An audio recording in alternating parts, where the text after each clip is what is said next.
Caros irmãos da Igreja Presbiteriana Ebenezer de São Paulo, graça e paz. Hoje é sexta-feira, dia 10 de abril de 2020 e por conta da pandemia do coronavírus, não estamos com a liberdade e nem a possibilidade de nos reunirmos presencialmente para fazer aquilo que numa data como esta, nos anos anteriores, fizemos para lembrar das palavras do nosso Salvador enquanto esteve crucificado. Os irmãos sabem o quanto eu tenho apreço por esta profunda reflexão a respeito do significado da cruz. Para o meu coração, esse é um tempo muito especial ao longo do ano. Claro que nós celebramos a morte e a ressurreição de Jesus a cada domingo. Claro que nós falamos da sua cruz ao longo de todo o ano. Mas quando paramos para refletir a respeito do significado de cada uma das declarações do nosso Mestre, é um tempo de profunda reflexão e gratidão a Deus. Claro que são realidades duras, lembramos do seu sacrifício, lembramos da sua morte em nosso lugar, das santas exigências, da justa ira de Deus contra o pecado, e isso, claro, nos entristece, mas é uma tristeza que já vem com aquele gosto de alegria por raiar, porque no domingo logo estaremos gritando que ele ressuscitou, que ele está vivo. No entanto, essa tristeza que já é comum ao pensarmos no quanto foi necessário que o nosso Salvador sofresse, neste ano de 2020 vem aumentada pelo fato de que não podemos fazer isso em culto solene reunidos, não podemos fazer isso juntos uns aos outros, não podemos fazer isso como sempre fizemos. E creio que esta é uma ocasião onde a nossa reflexão a respeito da morte de Jesus vai ser diferenciada, porque além da tristeza da cruz, teremos a tristeza desta privação.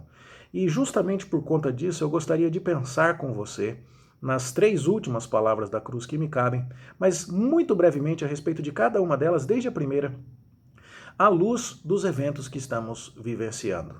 Né? Nada era como se podia concluir apenas num primeiro olhar. Era sim uma ocasião de muita tristeza, mas havia algo que poderia ser percebido quando se olhasse com um pouco mais de cautela, com um pouco mais de distanciamento, inclusive temporal, e seria possível perceber, como nós percebemos hoje, que aquele dia tão triste, aquela sexta-feira tão carregada de trevas no céu, na verdade era uma data de grande bênção. E eu gostaria de convidar você a pensar assim sobre esses tempos que estamos vivendo. Sobre esse tempo de quarentena, de distanciamento, de isolamento social, de privações, de desemprego, de doença, de morte para alguns. Mas quando nós tivermos a devida distância, poderemos olhar para tudo isso e ver a vitória do nosso Deus, o controle do nosso Deus. Como podemos observar que, apesar da dura realidade da cruz, uma grande bênção, a maior de todas, estava nos sendo dada ali. Então pense comigo, Jesus orou em favor daqueles que o crucificavam. Pai, perdoa-lhes porque não sabem o que fazem. Aparentemente, esta oração foi um pedido do Senhor Jesus Cristo que poderia ter simplesmente sido ignorado. Mas quando você percebe que o centurião vem a confessar pouco tempo depois, verdadeiramente este homem era filho de Deus. Quando você percebe que o apóstolo Pedro, em Atos capítulo 2, diz: esse Jesus a quem vocês crucificaram, Deus o fez Senhor e Cristo, e uma multidão enorme se converte e é batizada no nome de Jesus, nós percebemos que a oração do Senhor Jesus ali na cruz, a oração daquele homem condenado, intercedendo em favor de pecadores, foi ouvida. E, portanto, pode parecer a nós, e eu queria trazer isso para a nossa realidade hoje, que algumas coisas simplesmente estão caindo em ouvidos surdos da parte de Deus, mas isso nunca é verdade. Nosso Senhor está atento às nossas orações, por causa do sacrifício de Jesus em nosso lugar, que nos abriu o caminho de acesso a Deus o Pai, e ainda que as coisas demorem, as orações dos santos serão ouvidas. Nós sabemos disso porque o ladrão da cruz pediu a Jesus que se lembrasse dele no futuro, quando viesse no seu reino. Mas a palavra de Jesus é enfática e diz a ele: você estará comigo no paraíso hoje. E o cuidado e o pastoreio de Jesus e a salvação de Jesus para com aquele homem arrependido se manifestava de maneira muito imediata. O que também me faz pensar que nós hoje podemos olhar para esse mesmo Jesus e pedir por consolo e pedir por amparo, não apenas no dia da sua vinda, mas por pedir a ele aquela paz que excede todo o entendimento aqui e agora, hoje, apesar das nossas lutas e dificuldades. Quando nós vemos o nosso Senhor Jesus se dirigindo a João e a sua mãe, Maria, e dizendo dizendo, mulher, eis aí teu filho, filho, eis aí tua mãe. Nós vemos aquele tipo de afeição, de amor e de cuidado que ele certamente haverá de manifestar por cada um de nós. Mesmo crucificado, o Salvador estava se preocupando com as necessidades dos seus discípulos, se preocupando com as necessidades de sua mãe terrena. E ele se preocupa com a necessidade de cada um de nós, ele está a olhar por nós. Foi ele quem sofreu o desamparo, ele quem disse, Deus meu, por que me desamparaste? E a realidade do seu sofrimento, não é, do seu abandono pela parte de Deus, porque a ira de Deus precisava recair sobre ele, é uma notícia muito dura, sim. Mas louvado seja Deus, porque pouco tempo depois ele ia poder dizer, como veremos daqui a pouco, está consumado, está pago. E aquele desamparo foi uma questão momentânea, e agora a nossa salvação é uma realidade eterna. Nós também lembramos que esse Jesus sofreu, e aquele desamparo foi real. E as privações que ele experimentou foram verdadeiras na sua condição de um ser humano perfeito. E quando Jesus diz que tem sede, é algo realmente muito constrangedor, consternador. Porque você vê o Senhor Jesus falando com a mulher samaritana que aquele que beber da água que ele der nunca mais vai ter sede. E a mulher samaritana quer beber daquela água. Você vê o Senhor Jesus na festa dos tabernáculos dizendo, quem tem sede vem a mim e beba, e do seu interior fluirão rios de água viva. E aquele que podia dessedentar a todos, agora diz, eu tenho sede. Isso nos mostra que Jesus de fato sofreu em nosso lugar, para que nós não precisemos mais sofrer eternamente. Isso mostra também que Jesus é humano como nós. Embora divino, um ser único, 100% homem, 100% Deus, isso deve nos lembrar que ele tem uma natureza humana, que ele experimentou limitações próprias da condição de um ser humano. Ele teve fome, ele teve sede, ele teve sono, ele se sentiu cansado. E ele sabe muito bem o que é experimentar as limitações tão típicas da nossa natureza. Nós podemos clamar a ele, diz o escritor aos Hebreus, porque ele entende as nossas lutas. Nós estamos com medo da doença, nós estamos enfrentando a morte, a dor, e ele que chorou quando Lázaro partiu entende as nossas preocupações. Ele se identifica com as nossas lutas e ele experimentou isso num grau extremamente intenso na cruz. E por isso mesmo é poderoso para interceder por nós e para nos socorrer, porque ele nos compreende, ele sofreu em nosso lugar. E depois de ter sofrido, ele diz, está consumado. A sexta palavra do nosso Salvador na cruz é uma palavra de vitória, como quem diz, está pago. E isso deve nos lembrar que o maior de todos os nossos problemas já está resolvido definitivamente. Nós não aguardamos mais o perdão dos nossos pecados, nós já o temos. Nós já estamos salvos da condenação do pecado. E embora ainda soframos neste mundo com pandemias, com lutas, com doença, com consequências do pecado, nós não precisamos mais temer, porque já não há nenhuma condenação para aqueles que estão em Cristo Jesus, e nele nós somos mais do que vencedores. Está pago. E pense comigo então, meu irmão, minha irmã, que por mais que os dias sejam difíceis e tenebrosos, não há o que temer. Ainda que venhamos a encarar a morte, o máximo que a morte pode nos fazer é nos entregar mais depressa aos braços do nosso Salvador. É nos tirar deste mundo e desta realidade onde também experimentamos sede, onde também experimentamos as coisas próprias da natureza humana e nos levar para aquele lugar na presença de Cristo no paraíso, onde não mais teremos nada disso. Está consumado, está pago, nosso Salvador é vitorioso. Isso deve nos trazer profundo consolo nestes tempos. Por fim, a última palavra do nosso Senhor Jesus é: Pai, nas tuas mãos entrego o meu espírito. É maravilhoso pensar, meus irmãos, que Jesus tinha hora para ser crucificado e tinha hora para morrer. Havia um sacrifício no templo às 9 horas da manhã, na Páscoa, e um sacrifício às 3 horas da tarde, na Páscoa. E o nosso Senhor foi pendurado na cruz às 9 horas da manhã e morreu às 3 horas da tarde. Ele é o Cordeiro de Deus que tira o pecado do mundo e morreu na hora que ele quis morrer, na hora em que a lei do Antigo Testamento apontava para a morte de um cordeiro substituto.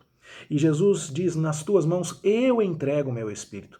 Ninguém matou Jesus. Jesus se permitiu morrer. E isso é muito importante de ser lembrado. E ele entregou o seu espírito nas mãos do Pai. Isso mostra alguém que tem perfeito controle sobre a vida, que entregou-se voluntariamente, que não morreu assassinado, mas que se deixou matar. Que bênção entendermos isso, porque nestes tempos de tanta incerteza sobre a permanência da nossa vida, nós podemos dizer que a nossa vida está nas mãos do nosso Senhor. Ele tem a hora exata do termo da nossa existência. Ele nos sustenta. Nele nós estamos seguros. E o que vier a acontecer conosco só vai acontecer por conta do seu decreto, do seu controle soberano, da sua vontade, da sua permissão. Então, quando nós pensamos a respeito destas coisas, nós olhamos para uma sexta-feira muito dura. Nós conseguimos lembrar os discípulos chorando aos pés da cruz. Nós conseguimos imaginar a dor de Maria vendo seu filho pregado ali.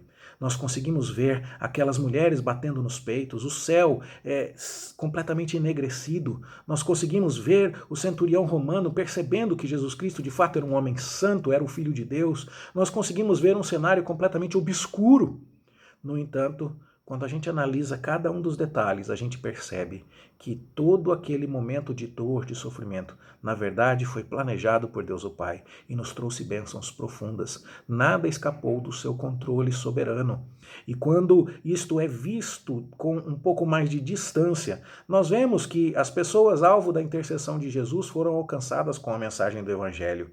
Nós vemos que o ladrão da cruz está no paraíso. Nós vemos que João e Maria estão cuidados e cuidaram um do outro. Nós vemos que o desamparo que Jesus experimentou, dizendo Deus meu, por que me desamparaste, é remediado quando ele diz, Pai, nas tuas mãos eu entrego o meu espírito, e ele agora é recebido novamente pelo Pai. E ele pode dizer ao final daquilo que está consumado, que a nossa dívida está paga. Ou seja, nosso cristianismo não é algo que disfarça a realidade e tenta fazer com que ela pareça menos dura do que é. Não, a cruz é terrível, a cruz é dolorosa, a cruz é sofrida, mas ela é vitoriosa. Ela é a maior das nossas bênçãos. E quando nós entendemos estas coisas, meus irmãos, nós podemos olhar para os dias difíceis que estamos vivendo. Não se comparam à cruz e à agonia que Cristo viveu em nosso lugar. Não, Cristo estava experimentando a ira de Deus contra todos os nossos pecados sobre si. E embora em alguma medida possamos até nos perguntar se estamos experimentando o julgamento de Deus sobre o mundo, e é uma possibilidade concreta, nós sabemos que a nossa dívida está paga e que não há nenhuma condenação pesando contra nós que estamos em Cristo Jesus. E nós podemos então olhar para estas circunstâncias difíceis nos dias de hoje, com irmãos de nossa igreja internados, com alguns que já foram sepultados por conta dessa pandemia, e ainda pensarmos, Senhor, as dificuldades são muitas aqui e agora, mas nós podemos olhar com fé para um futuro quando estaremos para sempre contigo. Isso nos consola, isso nos encoraja, isso nos propulsiona a vivermos pela fé e a vivermos tranquilos em nosso Salvador. Pensemos nisso, meus irmãos. E apesar de estarmos entristecidos pelo isolamento, pela pandemia, pelas perdas de irmãos, pelas perdas de familiares, pelo desemprego, pelas privações, pelo isolamento, nós devemos estar, acima de tudo, lembrados de que houve um dia de tristeza ainda maior, quando o nosso Salvador foi crucificado em nosso lugar. Mas da mesma forma que aquele dia de tristeza logo irrompeu num domingo de grande alegria, nós podemos confiar que dentro em breve nós estaremos juntos com Cristo, nos céus, no novo céu, na nova terra. Estaremos para sempre reunidos, onde não haverá mais doença, tristeza, morte, dor, febre, Covid-19 ou qualquer outra privação, desemprego, falta de alimento, inquietação. Não, tudo isso terá passado. E da mesma forma como andamos celebrando nos anos anteriores a morte de Jesus, de uma perspectiva agora alegre por saber que aquela sexta-feira difícil foi sucedida por um domingo glorioso, que isto também aqueça o seu coração no dia de hoje. Saiba, esta pandemia vai acabar. Não sei como, não sei quando, mas ela vai acabar. E da mesma forma que as circunstâncias da sexta-feira foram totalmente apagadas pelo brilho da glória do domingo da ressurreição, as durezas que estamos enfrentando agora, nessa época de pandemia, estão prestes a ser esquecidas pela glória que teremos na presença de Deus o Pai e reunidos finalmente como seu povo. Pensemos nisso, meus irmãos, e agradeçamos a Deus por poder analisar a história pela perspectiva da cruz. A cruz é dura, a cruz é difícil, ela é uma mensagem de tristeza, mas que aponta para uma alegria permanente. E ela é uma mensagem extremamente apropriada para dias como o de hoje. Coloquemos os nossos olhos na alegria definitiva dos céus. Que Deus abençoe a minha vida e a sua com esta palavra, com estas palavras da cruz. Que assim seja, em nome de Jesus. Amém.